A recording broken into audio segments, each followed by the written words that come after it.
Good evening, ladies and gentlemen, and welcome to yet another edition of the Bliss Catchers. It is 7 o'clock on the last Saturday of the month, and it has to be Bliss Catchers. My name is AVIS, and there on your screen, waving at all of us, is Vaani. Hi, people. That's Vaani.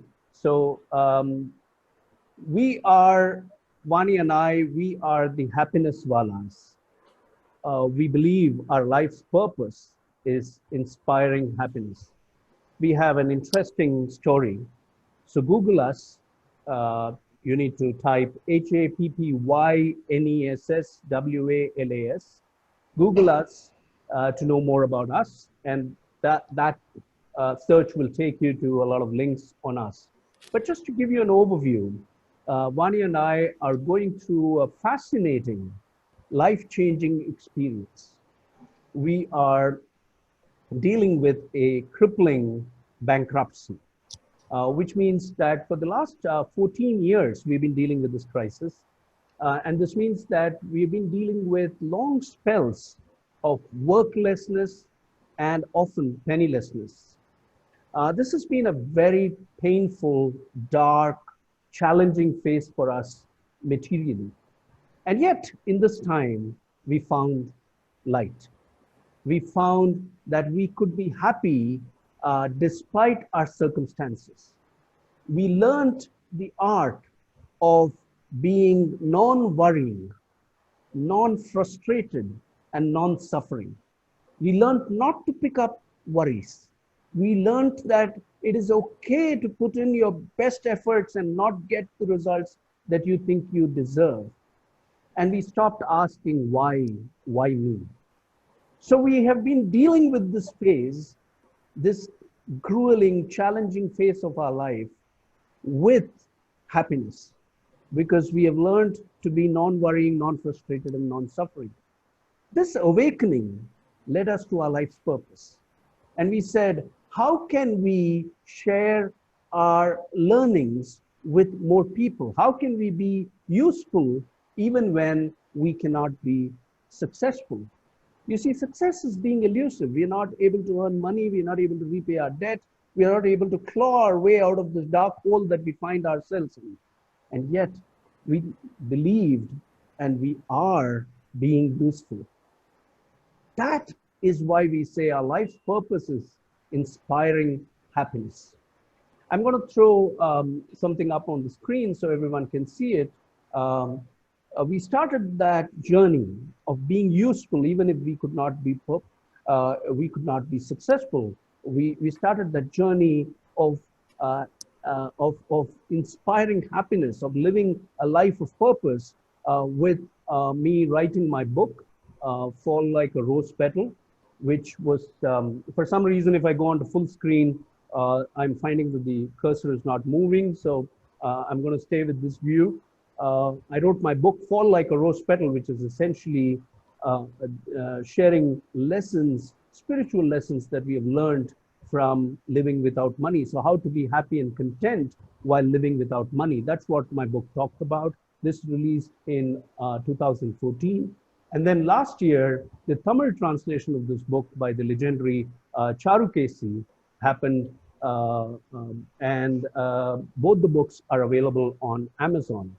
We also, Vaani and I, retooled our business, and we run a small boutique consulting firm where we distill lessons on life and happiness that inspire managers to high performance. So you can know more about our offerings by going to our website, which is www.thehappynesswalas.com. We have also, for the last 5 years, 6 actually now, this is the 6th year, been curating and hosting live, reflective, non-commercial conversations on the idea of happiness. These are supported by the Odyssey bookstore in Chennai. They used to be held live there. They used to be hosted and held live at the Adyar store of Odyssey in Chennai. But post-COVID, these conversations have come on to Zoom, and therefore we reach a larger, wider audience.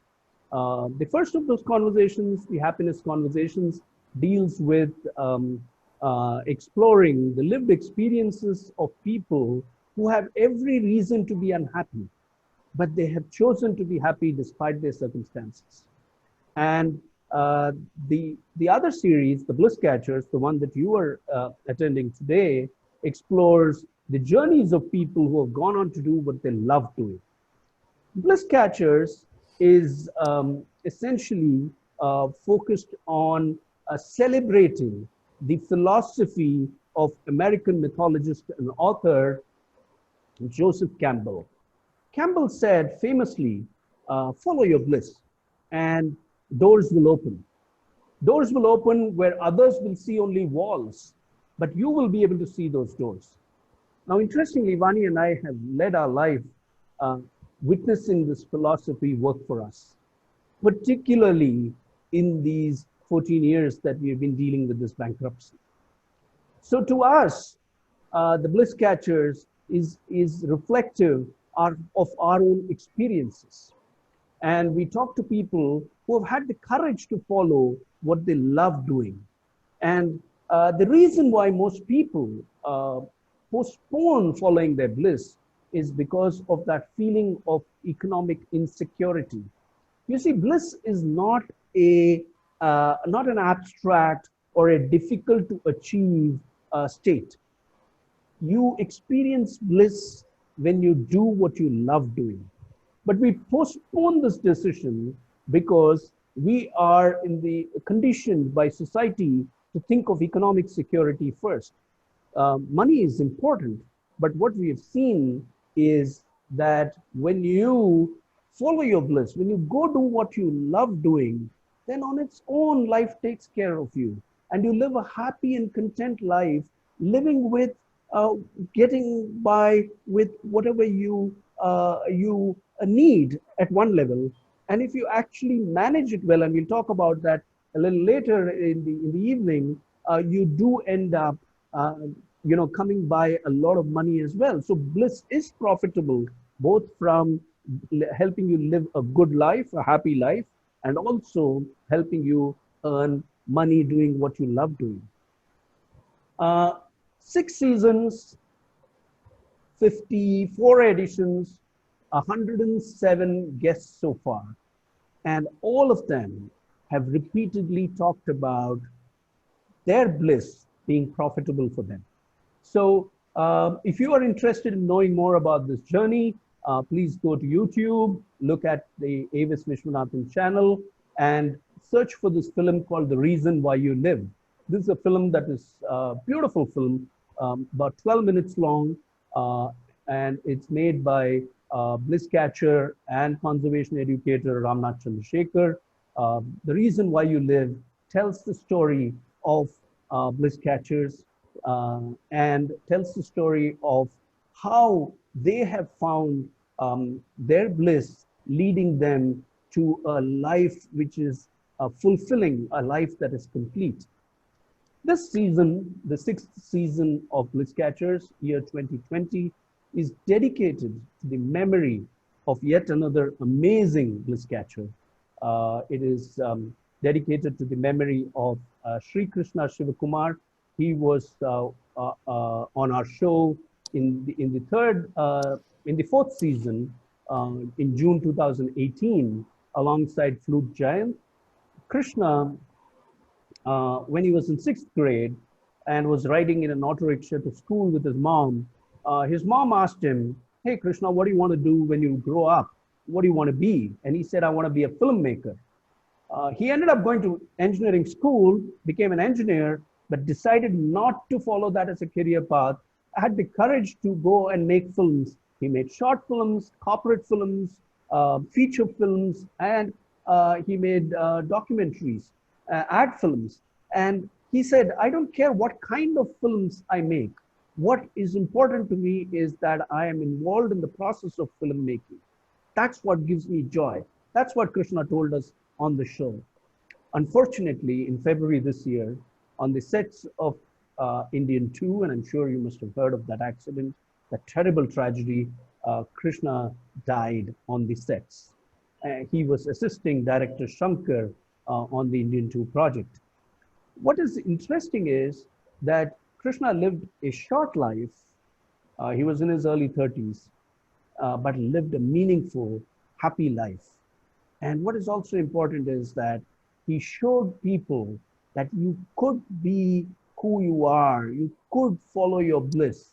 And, he went, he went away following his bliss. I think that is courage. And that's why we want to dedicate this season, this entire season, all the editions that we've been doing, we've been dedicating it to Krishna's memory. So, ladies and gentlemen, that is the background to Bliss Catchers. And today, in the 55th edition of Bliss Catchers, I'm stopping sharing. We have two amazing people joining us. We have guest number 108, which is Yamini Saripalli. On your screens there, joining us from Bethesda, Maryland, USA. And we have Hans Kaushik, guest number 109, on your screen there, joining us from Chennai. Yamini joining us actually makes this conversation, this edition also very special, because Bliss Catchers is now truly global. We have had guests, international guests join us in the past in season 2 in 2016. We had Maitreyi Yogacharini join us from, she lives partly in Vancouver and partly in Chennai. Then we had the same year in another edition, we had Satoshi Akimoto, who lives between Tokyo and Chennai. And the same year in yet another edition, we had Viru Murugappan, who lives in Singapore but has family in Chennai, join us. All these three guests, they came to the ODC bookstore. It was a live conversation, and they were physically present there. But Yamini is the first overseas guest on the Bliss Catchers series, and who is joining us from an overseas location. And so thank you, Yamini, for joining us. This is amazing. Hans, again, makes it special for us for a different reason. By joining today's edition, he actually joins his soulmate, the wonderful, wonderful Potter, not Harry Potter, but the real Potter. Not a Harry Potter fan, that's what I meant.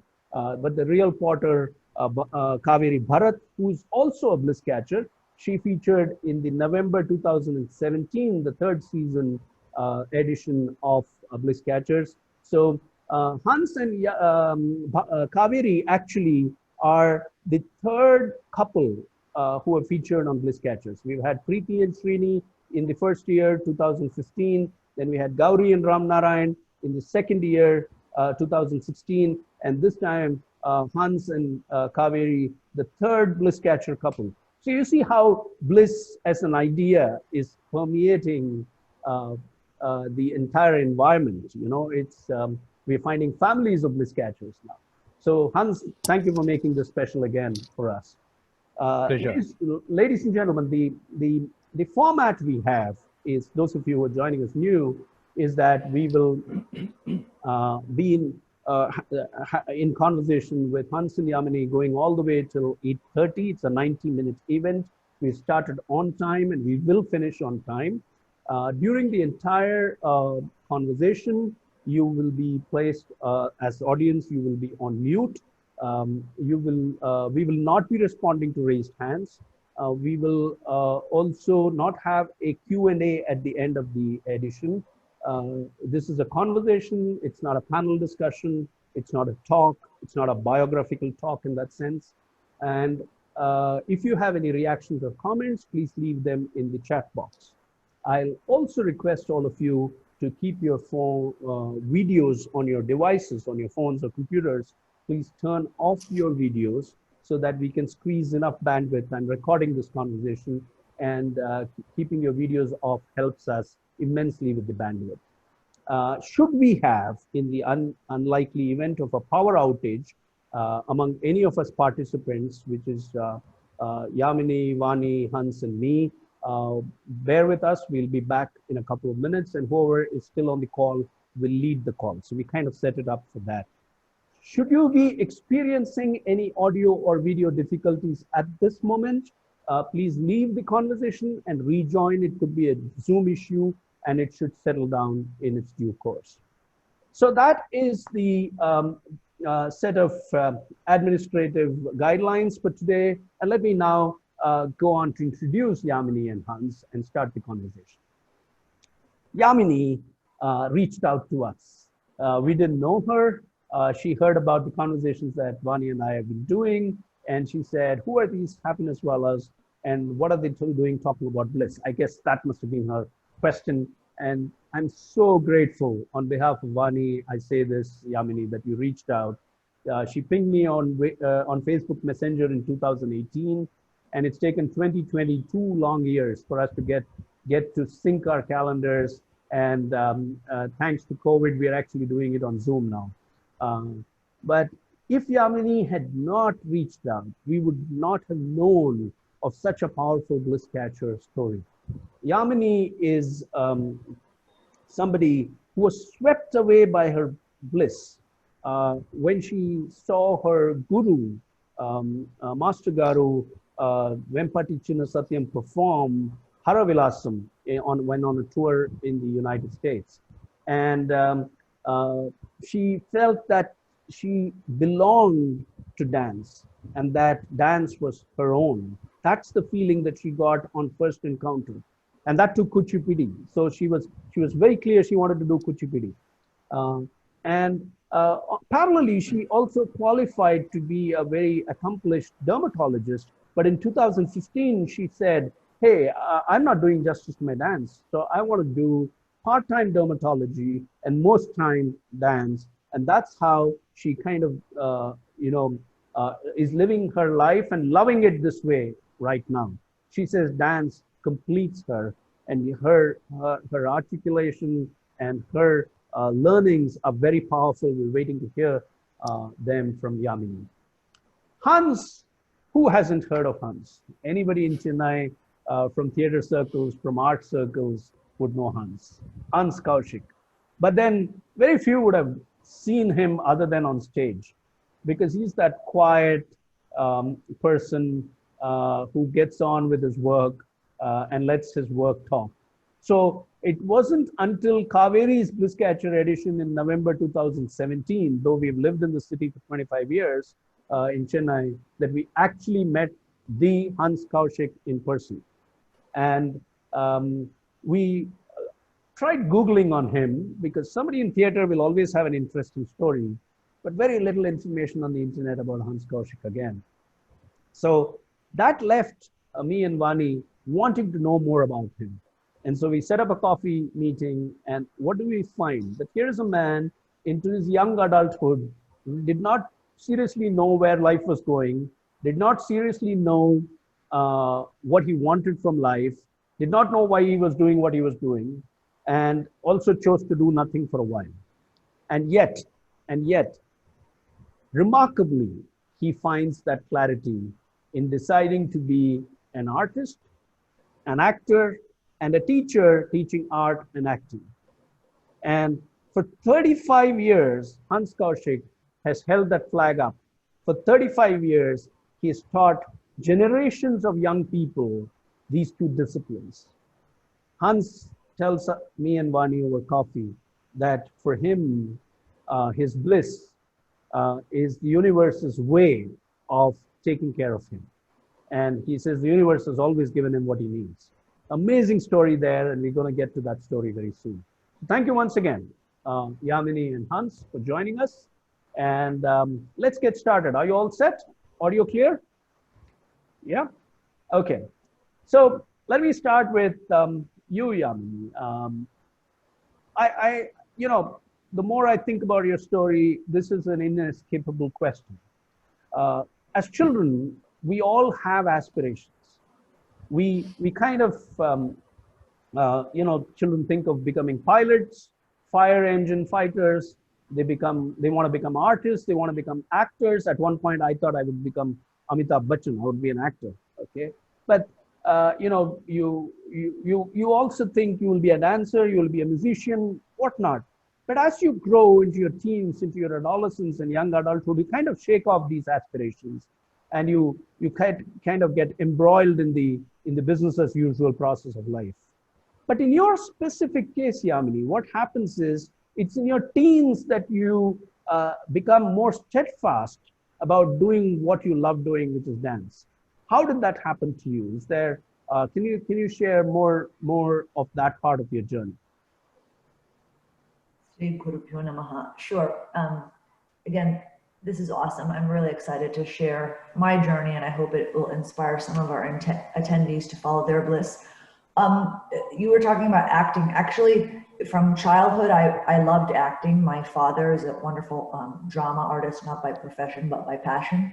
And I think that that definitely sort of led me to think about it. But then my mother told me, in our family, we're not actors.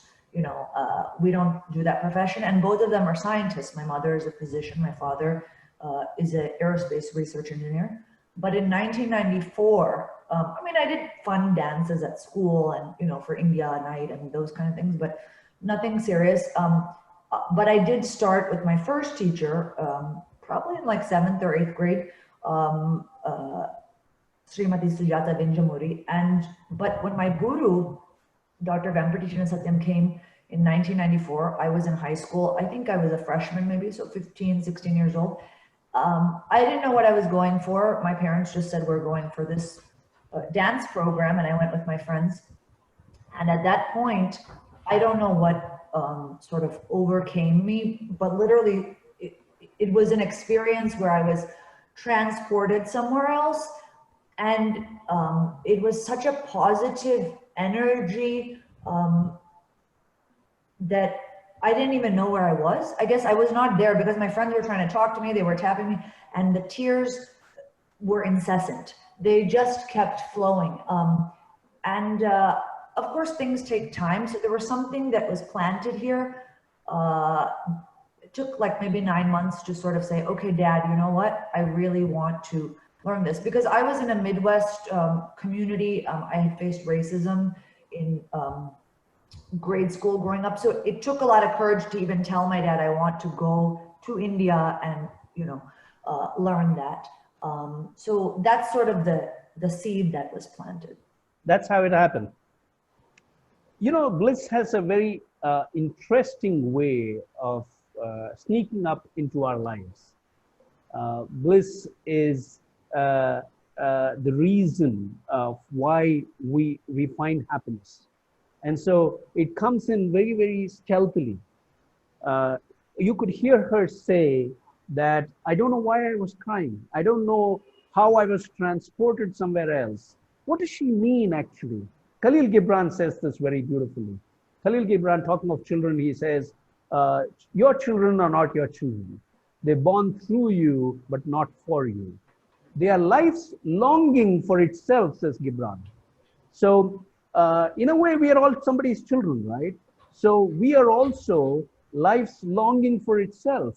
And life is longing through Yamini there for dance. And so she gets transported to a different zone just by watching a performance by her master guru. How did you process it, Yamini? How did you take it to the next level? Did you visit him? Did you ask him, can you teach me dance? How did that happen? So then the following summer, I had, well, a little before, I had asked my dad, you know, I want to learn from him, and he happened to be coming to the US to do a workshop. So I attended that. I will say the first experience that is just permanently etched in my mind, and that serves as an inspiration even when I'm sort of tired or feeling down or whatever. I just close my eyes and I think of that, and I go there. The first day of class, I did not dance. I just watched. Observation was a big part of our learning as well. So I watched, and they were doing one of Jayadeva's compositions, the Dasavataram Pralaya Payodhi Jale, his son and one of his senior students. I knew a little bit about Dasavataram, but I wasn't so knowledgeable to follow.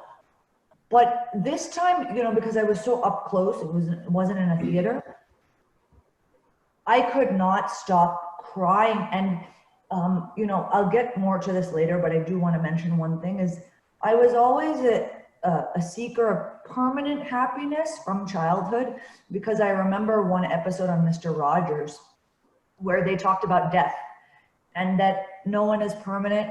They were giving all these concepts and I was like 6 years old, you know, and that nobody can own you, your parents don't own you. And I was like, oh my God, what happens when people go, you know, those things. So, and I was like, then where's your happiness? You know, at a young age, I was thinking about that stuff. So this was something that nobody could take away from me. And it was so overwhelmingly joyous. I don't even want to say happy, bliss, exuberance, I would say transcendent. I will use that word, not in a cliche fashion, but I would say that I definitely, it was an out-of-body experience where I just could not stop sobbing. And all my answers to life were just answered in that one moment. So then the process started. How am I going to learn this? How do I commit my life to this? In the sense as a practitioner, you know, I love it so much. At the same time, and then I'll let you get into your question. Next question is that in my head, I was like, okay, I'm in high school.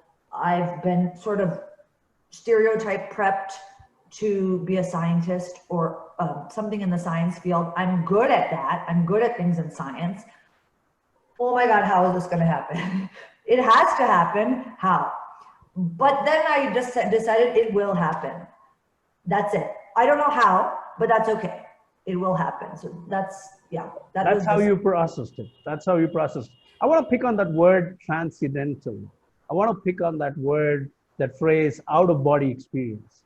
You know, there is no way you can describe these moments, which is why it is called the calling. When the calling comes, you cannot refuse it. And life will find a way to reach that message to you. And that connecting moment is what you described just now so beautifully. Rumi gives insight into this concept. Rumi, Jalaluddin Rumi, the 13th century Persian poet. He says, everyone has been created for a certain work, and the desire for that work has been placed in every heart. So when that heart gets that connection, you know, these experiences happen. But I'm going to progress further and ask you my next question before I go to Hans is, but then you also do something very parallelly. You proceed with, you were clear you wanted to do dance, but you also go on to qualify in dermatology. Both are, to the lay observer like me, both are very exacting, rigorous disciplines, medicine and dance. You were clear about dance, but what made you choose an additional, you know, grueling opportunity of academic excellence called medicine? What made you choose that? A couple of things. There's definitely one primary thing, but I think, like I said, I was sort of groomed toward that. I had the setup in my family. We were always sent to the best schools. The home environment was so conducive to studying. My mother is a physician, and my parents' whole life is, you know, Madhava Seva, Manava Seva. So their thing is you should help people, and that's that. But my thing was, that's nice, but this is too hard. So I joined a 6-year medical program. That too, I tried to purposely mess up in the interview. I didn't share this with you. It's just coming to me on the spot. I remember we went and my mom was like, her dream is for us to be physicians, because my grandmother actually really told my mom so sincerely in those days that, you know, you're becoming a doctor not for the money. Don't forget that. You have to help people. So, you know, it's her dream, and I purposely messed up the interview. I answered all like on the spot, spontaneous questions.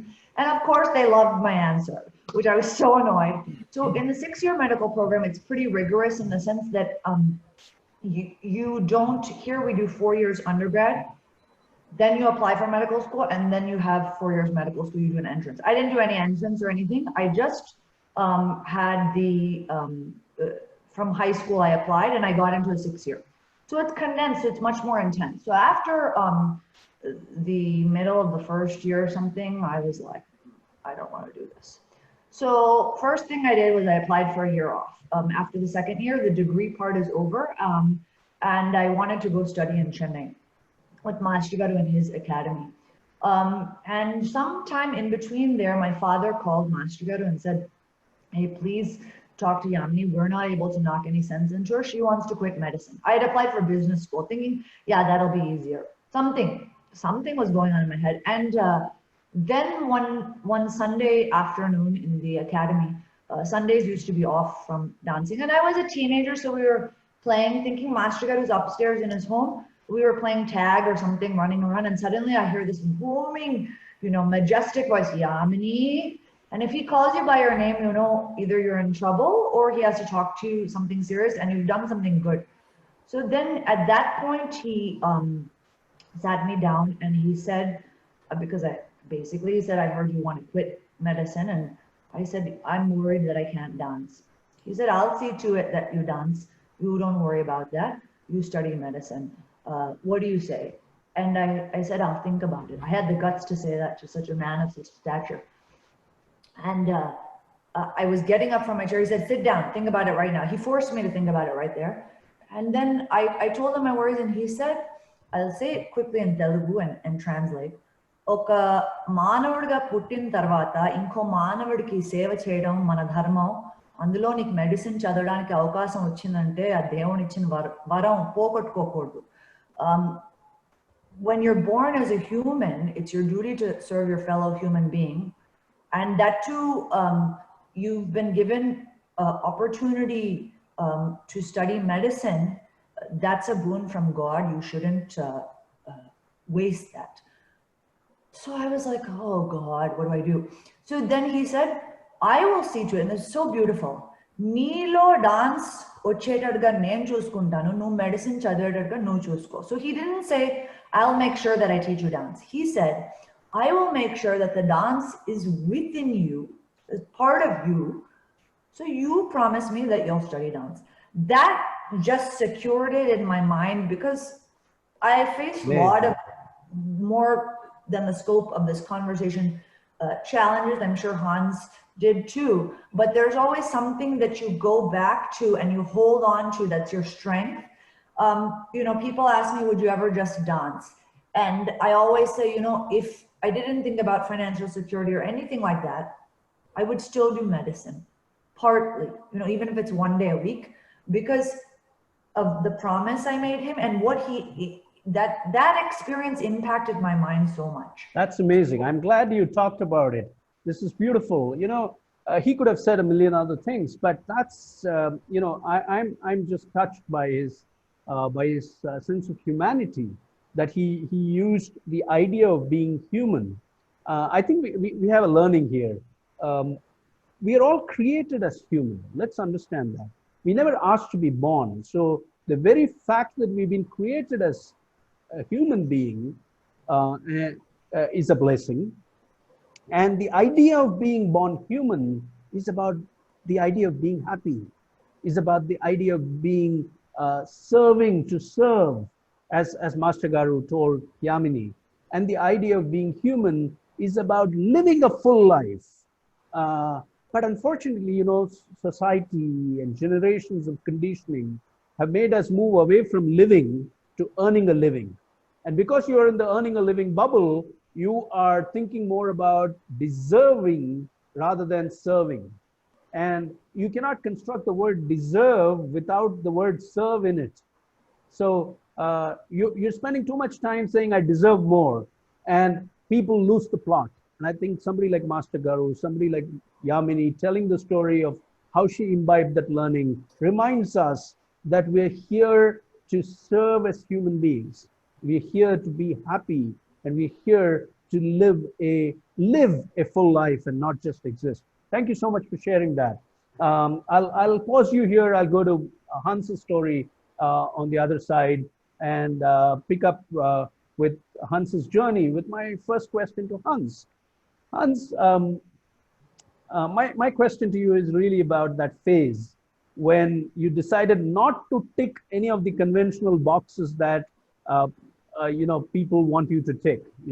Uh, have you finished 12th? Have you finished the degree? Have you got a job? Those kind of boxes. So you never ticked any of those societal boxes. One. Two, you all actually took 3 years to do nothing. Now, how did you manage to swing that? Because there must have been so much pressure on you from society, from family. How did you manage to pull that off? That phase of being unsure about what you really wanted to do. Well, it turned out to be quite a thing actually, because well, there was that confusion right after school about what am I going to do, where am I going to go, and I had, of course, at that point of time, absolutely no clue at all, because the only thing that I was showing at school was scribbling in all my notebooks and all my exercise books and in all my uh, textbooks and things like that. I was constantly drawing, I was constantly doodling and uh, you know wasting my time, and it was a strange kind of thing, and my teachers were worried, my parents were worried, everybody was getting onto my head. "Well, spend some time studying, what are you doing, you're dreaming all the time." And but dreaming was such an important part of what I was and what I am even now. I spend a fair amount of time dreaming, uh, but the confusion continued, and as a result of which, what can you do? Well, I had absolutely no clue. Do you want to do commerce? Do you want to do science? Do you want to do engineering? All these questions were being asked, and wherever you went at that point of time, typical tambram kind of situation. Everybody is there into this whole thing of what kind of a job are you going to get, what are you looking at, where are you going to settle down, when are you going to settle down, all those questions are being asked, and no idea, no clue. Uh, the only thing I can see in front of me is this huge confusion. But at the same time, things are happening around the home. Well, for one thing, my father was meeting a lot of very interesting people. Uh, there were some college lecturers, some professors, some poets, some artists. There was this kind of life that was starting to happen around the home. And what was happening to me was that I was listening in on conversations. I must have been about 15, 16 at the time. I was listening to people well into their 20s, well into their 30s, well into their 40s, and they're all talking about some very interesting things. But I don't know how to digest it. I have no clue about how to process all this information. And the confusion just increases. And well, as a result of which, what happened was that I said, okay, let me take a degree in something. So that something became an entry into a local college, an entry into an economics package kind of thing, where I spent 3 years not going to college at all, cutting all my classes, going to the USIS. The USIS was a wonderfully open thing at that point of time. There were no walls. There was a very small fence. You could step over it and walk in. And you could go to the library, you could go to their auditorium, you could watch any number of films. And across the road was the drive-in Woodlands, where all my friends were hanging out. All these these wonderful intellectual people were all hanging out at Woodlands, at Woody's. And I would go there and I would sit there and listen in to various conversations. I participate in a few. Things were happening, and that was key in sort of forming some kind of an idea that I wanted to do something in the arts, but it wasn't formed yet. And at one point of time, there was an incredible accident, and that accident was my cousin, who was in Bangalore at that point of time, who realized this guy is going through something. He doesn't know what he's going through, but I think I have this little clue. And he said, listen, there's a friend of mine who's studying in this place called Baroda. You know, there's an art college there. Why don't you give it a shot? So that's how the introduction to Baroda comes. That was where that whole introduction. But before you go there, I just wanted to ask you a question. When you were going through all this confusion, what was your family's response to it? How was your family processing this? Both my parents were going bald. They were tearing their hair out by the roots, literally. And well, you know how it is. You know, what is this son of ours going to do? He doesn't seem to be making any decisions. He doesn't seem to be going in any direction. You know, it was tough. And you had a whole bunch of relatives. You had a whole bunch of friends, all of whom were asking the same question. You know, what are you going to do, Hans? You know, have you made any kind of decisions yet? You know. And I had absolutely no answer. And I said, I don't know. And you don't know. You don't yeah, know. and that usually put a stop to, you know, the questions. When, you know, very frank answer, I don't know. Because usually by this time, in a Tambram kind of a situation, the son has, or the daughter has usually made up their mind. And they have decided to go in a certain direction. I'm going to go and, you know, become an engineer, and I'm going to get a job like this, or I'm going to work in a bank, or I'm going to work in a company, or, you know, something like that. There is that kind of a level that is set up for you. And here you are saying, I don't know. Yeah, and here I am saying, I don't know. I want to go to Baroda, but before that, I want to tell you, in hindsight, I think all of us in hindsight can pick up this learning, but not when we are going through it ourselves, that it's actually a fascinating thing to do nothing. It is a fascinating thing. I think gap years were invented much later, Hans. Yeah. But you were perhaps the earliest person to experiment with a gap year. You know, gap years were invented later, sabbaticals came in later, but I think sabbaticals and gap years must become a part of the process of people growing up. People must be given that time to, okay, you've had some basic introduction to what are the different schools of thought, what are the schools of learning, and what are the disciplines available. But here's what you can do. What makes you happy among all of that? Doing what makes you happy. I think if that's given as a question, and given the canvas of exploration is made possible, then it would be very beautiful. So in a way, Hans, you were a pioneer. You kind of accidentally, through your honest, candid answer, I don't know, you kind of invented, they paved the path for the invention of the gap year, which came in much later. Unwittingly, I must say. Unwittingly. Thank you for sharing that with us. But let's now go to Baroda, because you say your cousin pointed you in that direction of Baroda. Yeah. And your cousin, again, unwittingly led you in that direction. But yeah, what was magical about MS University Baroda, their fine art program, right? You went for a 4-year fine art program. Yeah. So here is somebody who goes in away from Chennai, away from Madras. You belong to a certain milieu, and then you transport yourself to a completely dramatically different milieu. And it works for you. So what do you think worked for you there? What happened? What was the magic there? It was quite incredible, because suddenly you're meeting a whole bunch of people who are almost exactly like you, who've come from a similar kind of a situation, but who have somehow made up their minds to come to this place. And so it's become a sort of a gathering place for similar minds, for similar intellects to to put their thoughts together, to grow something. And well, there's a whole bunch of stuff. I made some really wonderful friends there. people whom I could communicate with at every kind of level. And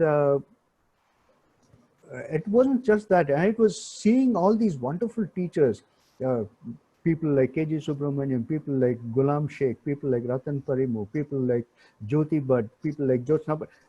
Amazing people, people who are doing fantastic things, fantastic work. Their work is like, it's difficult to know where to look. You're in that kind of a situation. The studios are filled with work. The painters are working like madly. The sculptors are working madly. The applied artists are working madly, and there is a sort of a frenetic energy to the whole thing. Energy, okay. Right? And you're suddenly becoming a part of that. And suddenly whole worlds are opening up, where different ways of thinking, different ways of seeing the world, different ways of reacting to the world are opening up. And your intellect is also opening up at the same time. Did you feel at home there? Did you not feel miss home back in Madras? Did you feel Not at all. Home? Not at all. I felt I was at home right there. Wow. Okay. Among my friends. How did theater happen? Was theater part of the curriculum there? How did theater get? No, theater was not actually a part of the curriculum for me, but it was an accident actually. I had done some kind of vague school stuff before, but nothing really to speak of. There was an accidental meeting, and there was this person who came up and said, well, do you want to read for a play? I need an actor. And I said, okay. So he gave me a play. I think it was an extract from the Zoo Story. He said, just read this piece. So I read the piece, and he said, okay, you're in my play. And it turned out to be again, another kind of a life-changing experience, looking back on it now in hindsight. But at that time, I didn't know that, but I just knew that the experience was wonderful. The act of being on stage, the act of working with somebody, the thing of what is now called the ensemble, working together. It was a small play. It was just 3 characters. But you felt you belonged there to that. I felt it was like coming home. Again, it was another step to coming home. You're going deeper into the home. You've come into the the broad.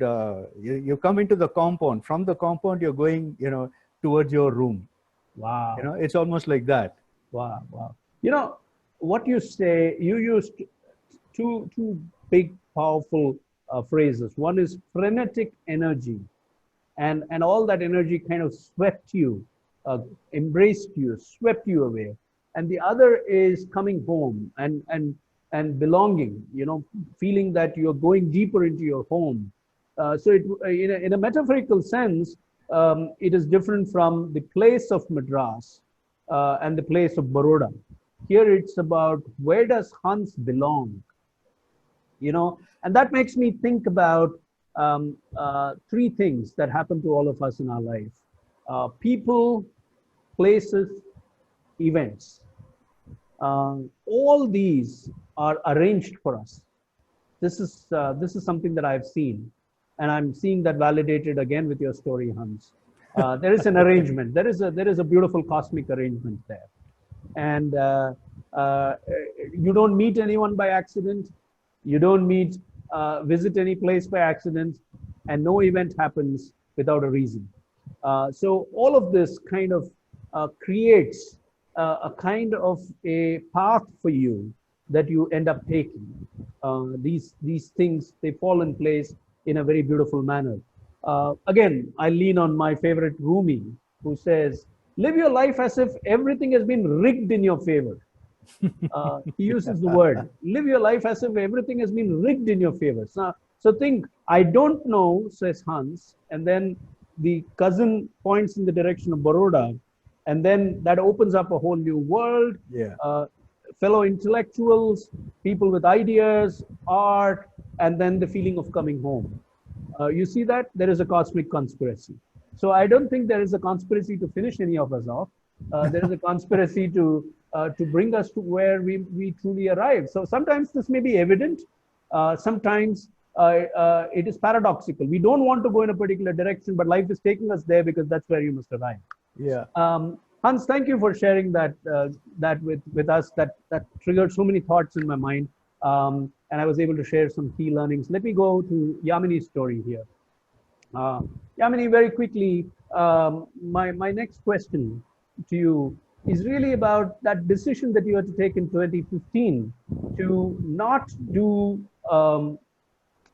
full-time dermatology. So that was the time when you would have actually been like a little or more than 10, 15 years of medical practice, and you could have been peaking in your, sorry? Only about 5 years actually, but yeah. Oh, okay. And you could have been peaking in your medical practice, but you say, no, I don't want to do, I'm missing dance, and so I want to do part-time dermatology and most-part-Kuchipudi dance. So how was that decision personally for you? How difficult was that decision to make? Definitely it was not something that happened overnight, for sure. It was a process, and I think the thing that Hans said was so beautiful. I always think it, but I didn't articulate it. Dance, when I dance, that is my home. When I hear Master Garu's Natvangam, there's a sense of belonging, which I don't feel in the rest of the world. And that's always sort of imprinted on my mind. So it's something that I cannot leave. And as he said, compound in the room. So as I was going deeper into the dance, I needed more time mentally, not just, okay, physical time I need. No, I would still practice every day, but mentally the shift between two professions, that is not something you can force, like, okay, it's 5 o'clock, turn off the brain. That is something that it has to happen organically. So I was realizing that, number one. Number two, I was getting, this happened all through medical school and residency, but I was getting sick of it. That is physically tired, getting sick, because I was burning the candle on both ends. And I said, do I really want to live like this? I love to dance, but am I enjoying being not at my physical and mental best? Is that a way to live? It was a previous job. I was driving home, and the commute without traffic was 45 minutes. Wow. And as much as you can put, your dance music, try to be immersed. I observed myself one day. This is even before I started meditating. I'm like, my heart is racing, my hands are sweating. Even though I'm trying to transport myself by putting music, getting a different zone, that's not how I want to live. So that process started in 2010. I was thinking about that. And I actually, in between, I didn't mention this to you, Avis. I even tried, at that time, both my gurus were alive. I tried to look at dermatology in Chennai, working at Apollo and things like that. Apollo, then there are some skin clinics there, Kaya Skin Clinic, actually, I had met with them. But I found that I would have to work more. Here I was complaining about 4 days a week, okay, which is considered like banker hours. Other physicians were like, please stop complaining, from 9 to 4:30 or 8:30 to 4:30, something like that. I was complaining about that. I would have to even work Saturdays sometimes there, just to make sort of a comfortable living so that I can dance. I'm like, what's the point of that? I'm able to dance more, there, and Skype was there. I was doing lessons with my guru. So that process started though. And finally, in 2015, the practice that I was at, it was dwindling down and it was going to close. So I had to look for a job. I didn't want to. I was just being lazy. I approached some friends and they said, try this practice out. I didn't want to go there. Like you said, some things we think we don't want, but actually we do. I wanted to be in this like bougie, nice, sort of more cosmetically inclined, because that's what the society's dermatologists and what people think about it. Although the reason I chose dermatology was completely different. I like to do skin cancer surgeries. I like to do surgeries, procedures. I like color, shapes. It's about pattern recognition. And, melanoma is something that actually will kill you if you don't treat it. So when I cut those out, I feel good. But that, besides the point, I was trying to follow what society was telling me. So this friend said, hey, there's this multi-specialty practice. It has all specialties. And I'm like, oh, who wants to go there? I mean, that was kind of my thinking, which is so bad. He said, dude, just try it out. If you don't like the interview, you don't need to take the job. I'm like, okay. So I was like, what? Then I had to think, what do I want? Do I have the courage to approach the CEO and say, hey, I'm a classical Indian dancer and I only want to work part-time. I was scared they wouldn't even give me the job. Okay. But I said, if I don't do this now, when am I going to do it? And you actually did that. I have to try.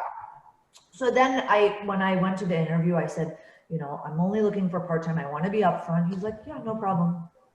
What's your figure? That's what he said. When you said the universe comes around, what figure are you looking for? But you were talking of figures. More than what even I thought of. Talking of figures, you by choosing to do part-time dermatology, you were actually leaving a lot of money on the table, right?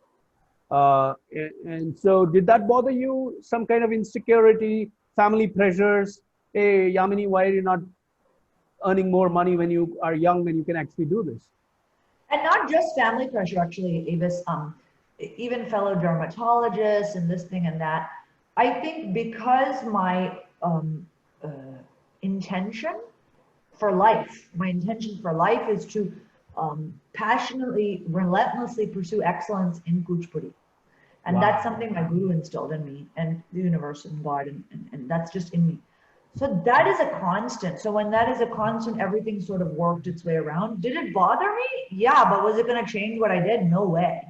It was just irritating that I'm like, after all these years, why don't people understand? Society, they don't get me. Oh, well, if I'm not happy within myself, then no one will ever come around. I have to be happy within myself because I can never please everybody.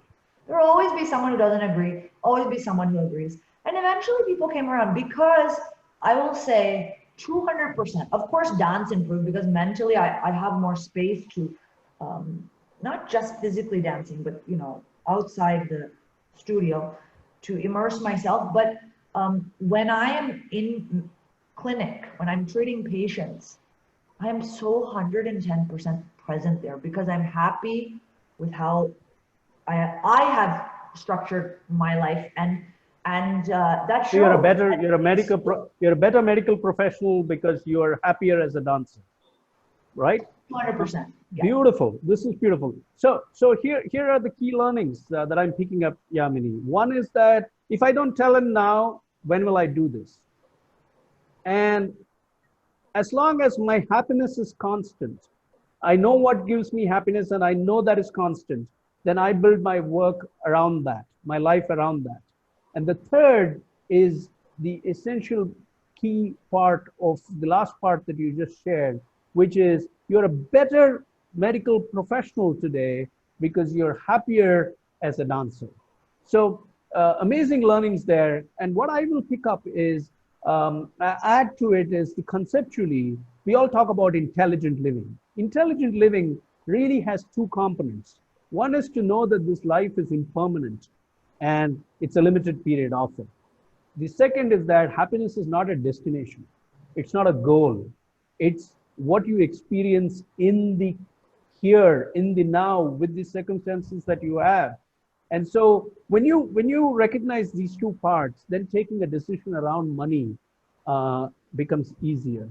Money is important. Ask Bonnie and me, we've been living 14 years without money. So it's extremely painful to be without money. But how much money do you need to live? You need money for your food, clothing, shelter, some comforts, an internet connection, a laptop, a device, and perhaps if you're smart and life is willing, then you save a little bit for your retirement and your healthcare. That's all you need the money for. If you can understand this, then you can choose happiness. So happiness is a decision that you take. And it's, you know, many people look at the idea of return on investment, ROI, and say, how much money do I make out of this investment in this asset? And I would say, flip the ROI paradigm and look at it as return on inspiration. How much inspiration can you draw from your bliss? How much inspiration can you get from following your bliss? And then, like in the fairy tale, you will always live happily ever after. So thank you for bringing that point up, Yamini. Let me go to Hans and continue with Hans's journey. Hans, two quick questions. One, the first one is really about when you come out of Baroda of the fine arts program, you suddenly seem to have this phenomenal clarity that I want to be an artist, I want to be an actor, and I want to teach. Now, again, you took that decision, Hans, in areas which were not economically very fulfilling then. Forget today, even today they're not fulfilling. But back then they were completely not fulfilling. So, where did the courage come from? What was driving you to make that hard choice? Very difficult to say, actually, because it wasn't such a clear decision making as you just said, but it was something that developed over a couple of years. But the driving thought behind it all was basically one step at a time. Let me do this, let me do this, let me do this. But one thing leads into another. One of the things that happened shortly after I left college was that I came to Bangalore and I worked with a designer for a couple of years. And one of the takeaways for me at that point of time was I can't sit at a desk and work. Okay. There is no way I can do that. There is no way I can. And one of the things that I tried out at that point of time was client servicing, and there's no way I can do that. I'm just too, what shall I say, introverted or reticent for that kind of thing. So I said, let me just sort of explode and go out and see a few places. So I traveled back to Baroda for a while. Then I traveled up to Assam for a while. Short trips, but I looked around at a few places. I went to Mandu, which was an incredible experience. It felt like coming home. Again, that was another place where I felt like I was coming home. It was an incredible experience. Anyway, maybe we'll have another Separate conversation. talk about it. Yeah. But all these things started slowly sort of adding to all the visual things that were happening to me, and I eventually made my way back home, where I started working with children, and I started off working with Dakshina Chitra, in fact, the Madras Craft Foundation, and I started working with the SOS Children's Village, doing clay work with them, and that led on to a whole bunch of other things.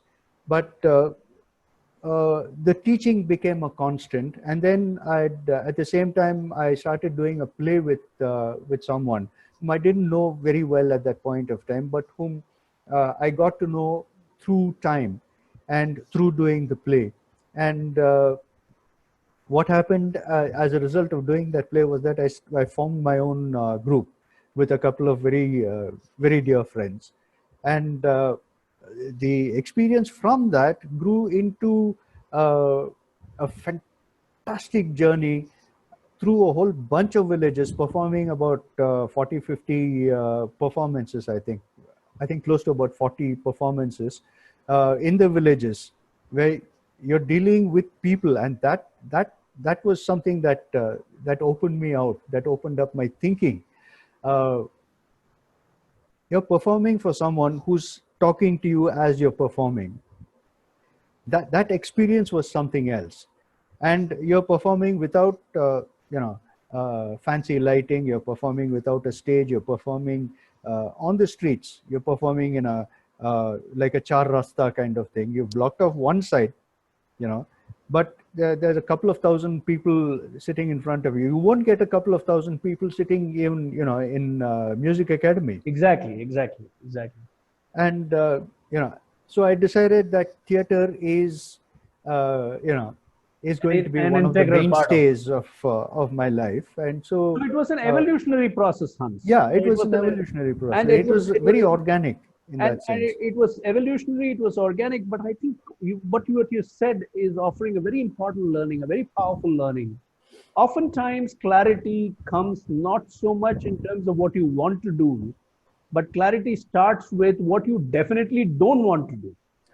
Yes, Right? So surely, surely. you were very clear you didn't want that economics program in college. So Yeah. you dropped out of college. You were very clear you were not made for a desk job. You were very clear you were not made for client services. Yeah. But travel, connecting with people, teaching, working with children, theater, all these were something that were flowing through you. There was an energy that was connecting with who you truly are, and that shaped your decision, right? But another important learning, lest we miss it, let me quickly summarize that here is a person who has no clarity in the beginning. I don't know is the answer that he gives people when Yeah. they ask him, what do you want to do? And in about a decade, the same person has immense clarity that this is the only thing I want to do, which is I want to, Yeah. I want to, I want to do theater, I want to do art, and I want to teach. Yeah. Look at how this transformation happens. So, whoever is watching this, if you have children, if you have young people who are caught in crossroads in life, who are not able to make decisions, please let them be. That's my message. Please let them Absolutely. be. It's a fantastic place to not know what you want to do, because then you can do anything, right? So, Or even to say, I don't want to do this. exactly. Yeah, it's fantastic. It's fantastic to be in that place.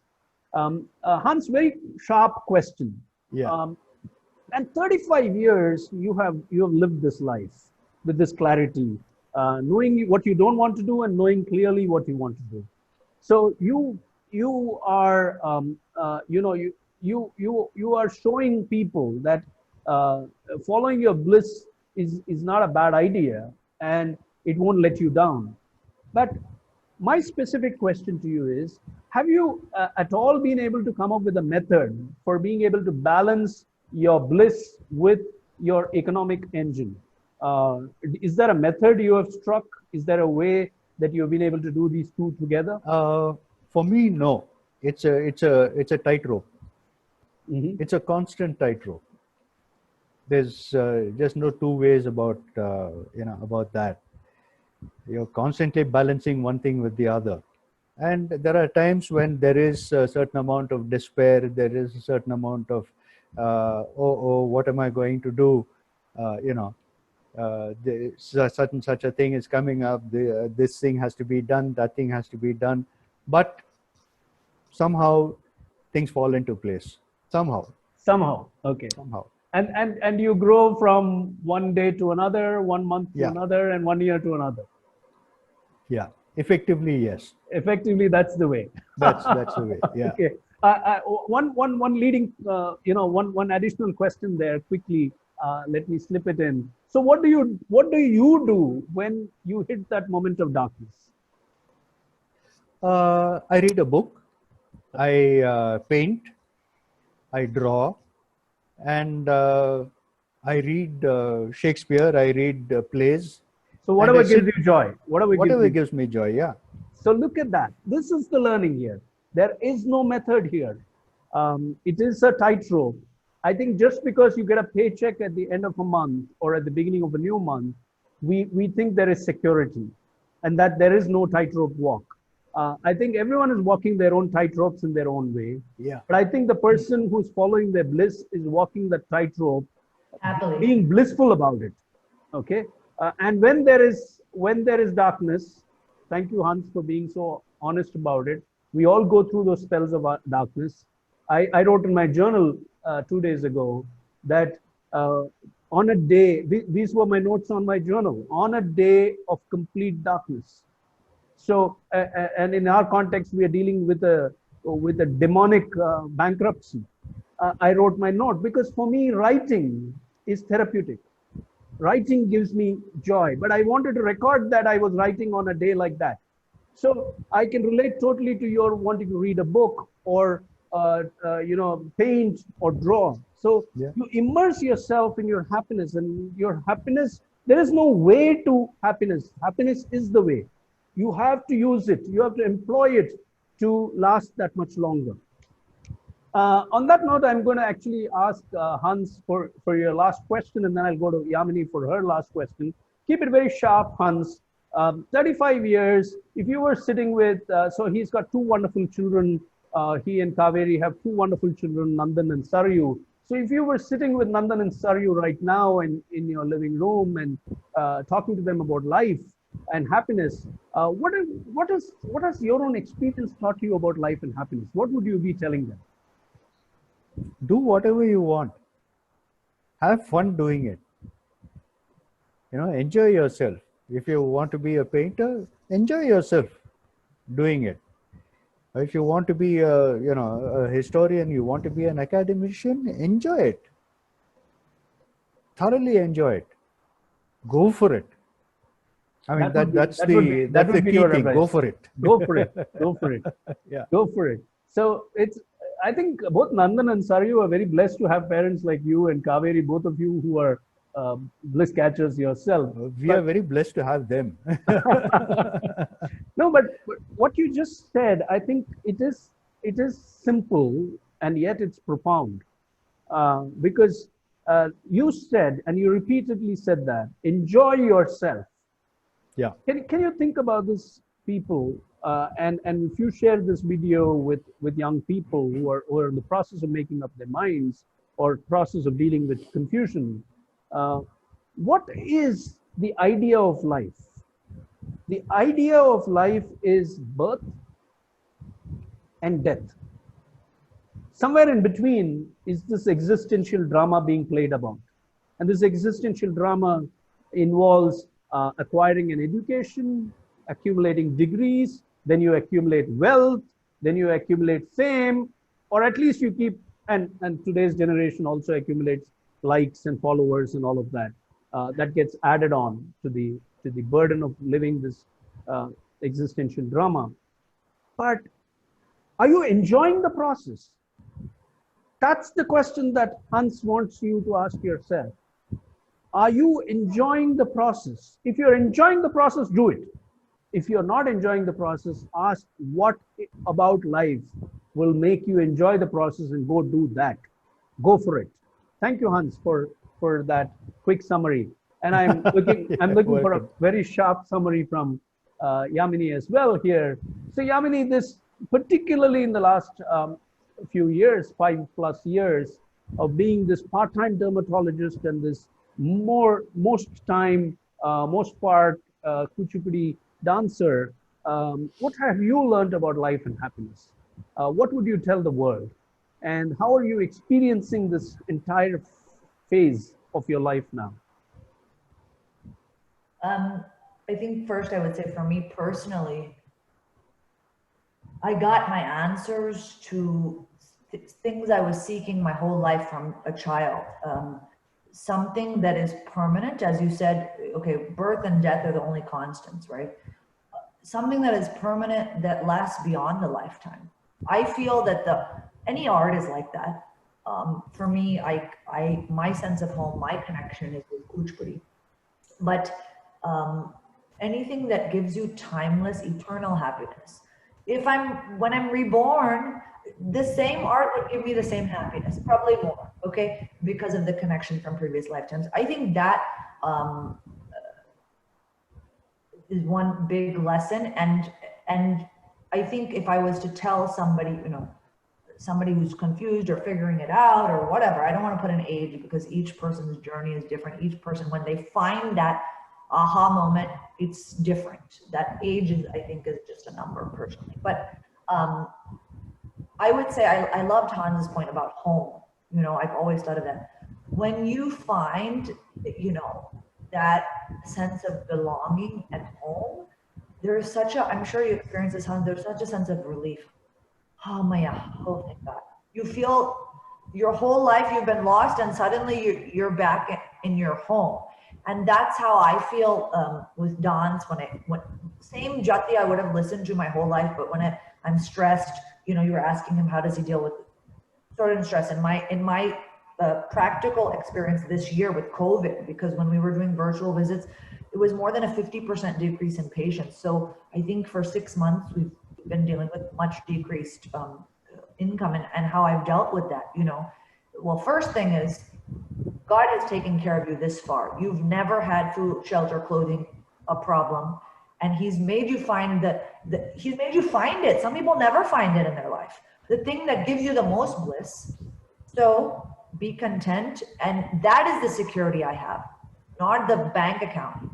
I've been taken care of this far, and I'm in a blissful state most of the time because I found that bliss. So I should just know and relax in that security. So I would say, when you find that sense of belonging, sense of home, trust that instinct and go with it. Like he said, go for it, go with it, don't fight it. I'm not saying, you know, you don't need some, like he said, there's finances are always there, but there's a way to balance it so that you're in a blissful state, and you're pursuing. I think we lost, did we lose everyone? Is this a problem at my end?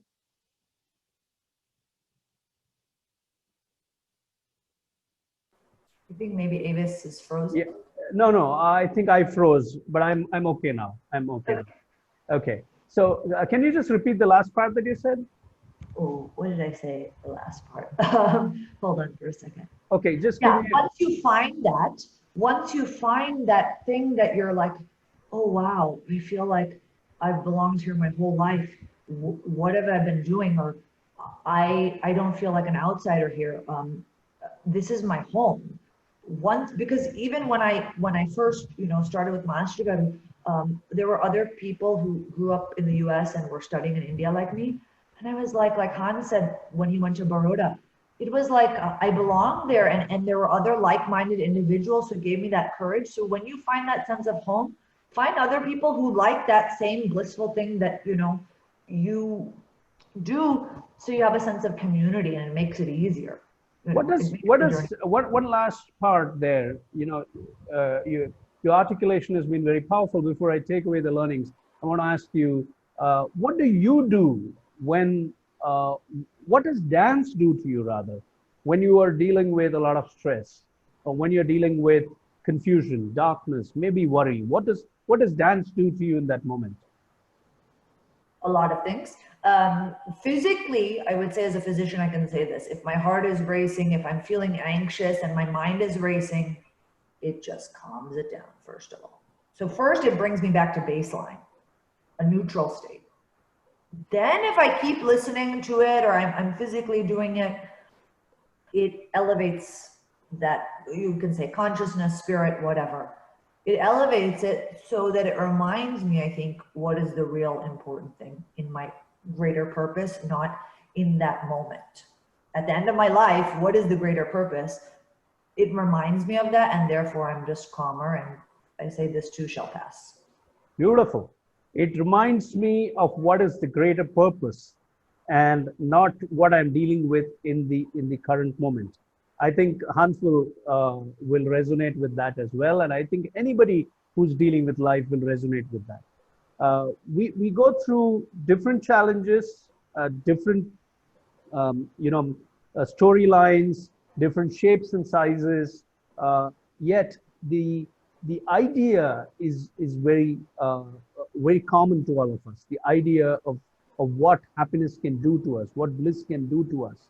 It helps us dissolve.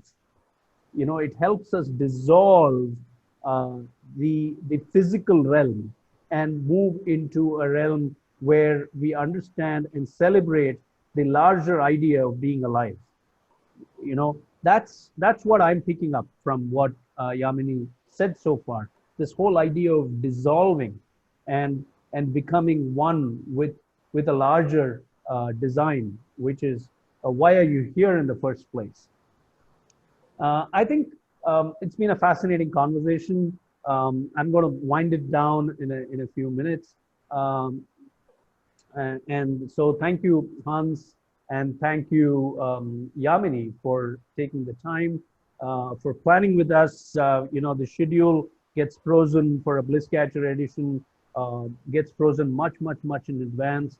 And we've already, for those of you who are regulars at our conversations, we have already planned for the 2021 season, and we have the calendar fully in place. So we are forward curated. So Hans and Yamini have been with us through this journey, and to be able to come and share their journeys here. And I'm also grateful for them to share so candidly what they have been through, their experiences, and this helps in a way show the world that following your bliss is not an abstract romantic idea, but it's a very practical, doable thing. So thank you for that. But just to summarize, I think from you find that interesting, you find that amusing, Hans. No, you're most welcome. I mean, if this is what we do. We share. Right. You know. Right. No, I thought you found my definition of bliss being a romantic idea, a fuzzy idea. You found that interesting. Yeah, I think that's humorous because it's so lofty. People Yes. think that often, but it can be practical. It can be practical. I think that's what, because many people do, when we started the series, many people did talk about but bliss is so abstract, it's so romantic, it's so fussy, it's so mushy. So when Hans reacted, I thought he was finding that relevant too. But thank you for making this very practical, very down to earth, very real. But just to summarize, Yamini's story is a story of being swept away by her bliss, embracing it spontaneously, and kind of flowing with it. And she's flowed with it without compromise in an unwavering fashion. Hans's story is really a story of no clarity to complete clarity. An evolutionary experience. It didn't happen in one aha moment. Please remember that. It was an evolutionary experience, starting clearly with what I don't want to do. And if you're starting there, it's a great place to start. And what is beautiful about Hans's journey is that he's got 35 plus years of experience to show future bliss catchers, hold out hope for them, lead them in the right direction. But what is most important is both Hans and Yamini are living a full life. They're living a life of contentment, not without challenges. They have their own challenges, but they're living a life of contentment. And that is what bliss can do to you. This opportunity is available to all of us, to anybody, anywhere wanting to do what they love doing. What we have to remember is that while money is important, time and good health are more important to following your bliss. Many of us make a decision saying, I'll postpone following my bliss, I'll postpone doing what I love doing because I'll make some money and then do it. At the end of the day, you may end up having money, but you won't have time on your side, or you may not have the health to do it. So therefore, don't postpone your bliss. Oliver Wendell Holmes, I remember, the American physician, poet, 19th century, he said, many people still die. Many people die with their music still in them. And this is because they're still getting ready to live. And by the time they realize that, the time's run out. So don't live incomplete, unfulfilled lives. Don't postpone your happiness. Celebrate the moment and embrace it. Follow your bliss. That's the message I'm picking up from Hans and Yamini. So once again, thank you so much for joining us. I'm going to thank you. We loved having you both on this show, and I want to thank all the audience members. We had fewer than normal people, but I always believe that people who join a conversation such as this one, which is very reflective, very very much based on lived experiences, whoever is here was ordained to be here. So thank you so much for joining us. Without audiences like you, we cannot bring you such beautiful conversations. So thank you for helping us do that. Let me take a few minutes to quickly make a few announcements, and then if everyone is game, I will stop the recording and we can take some pictures of those who are still on the call with us. I'm going to throw our screen up here to share with you what's coming up from Vaani and me. What's coming up from Vaani and me is that on the 11th of October, which is Amitabh Bachchan's birthday, he would have completed 78 on that day. We have the next edition of Bollywood My Teacher, one of the programs that Vaani and I host, where we share lessons from the amazing lives of filmmakers. And so we are going to look at the human side of this megastar. And I'm a devotee of his.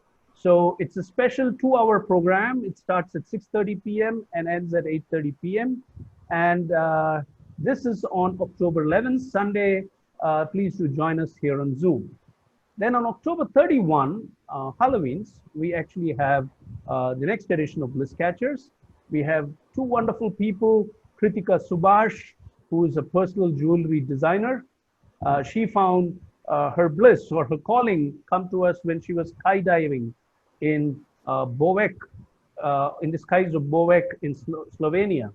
And Vijay Jayapal, who's a filmmaker, has made 2 amazing films, but he quit a job as the HR head for a large multinational bank to go do what he loves doing, which is make films, a self-taught filmmaker. And his films, Revelations and Nirvana in both have been very critically acclaimed. So both of them joining us on 31st October. For those of you who are keen to spread the word about what we do, what Vaani and I do in the realm of inspiring happiness, please, oh, I unshared the screen, so let me just put that up again. Just give me a second, people. Just momentary loss of concentration. So we have that number is where people need to message us, 98409-78823. We need to have you message us your name, email ID, mobile number, and the city you live in, and we'll add you to our mailing list. So please help us spread the word for helping Vaani and me inspire happiness and invite more people to join our conversations and our programs.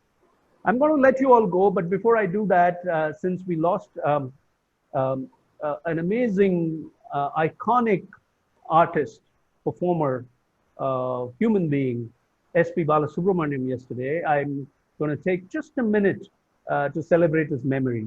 Vaani and I met him in October 2015 for talking to him on his idea of happiness. And he said his most profound learning came from his own dad, because when he started off as a playback singer, young Balu was in 2 minds. Will playback singing really help me? Will engineering, which he had left engineering halfway to dive into playback singing. So should I go back to engineering? And when he went to his dad, pretty much like what happened with Master Garu and Yamini, his dad told him, don't try to ride 2 horses at the same time. Okay, very profound advice. Don't ride 2 horses at the same time. Decide one of those which gives you happiness and go after it. So it was equally profound. Just like in Yamini's case, Master Garu said, I will help you with the dance in expressing yourself. You go do what you believe in doing, which is dance. In his case, his dad said, you go do what gives you happiness. And that is what he did for the rest of his life. So one of the original Bliss Catchers himself is who we lost. It's an amazing story of what is SPB's idea of happiness. I just gave you a glimpse of that, but we're going to have this appear in my forthcoming book, The Happiness Road, as a complete chapter. So that's in memory and in celebration of a great man who we lost yesterday. So thank you so much, everyone, for joining us. Thank you, Yamini. Thank you, Hans. And I'll let you all, turn on your videos now. I'm going to stop the recording and we will have you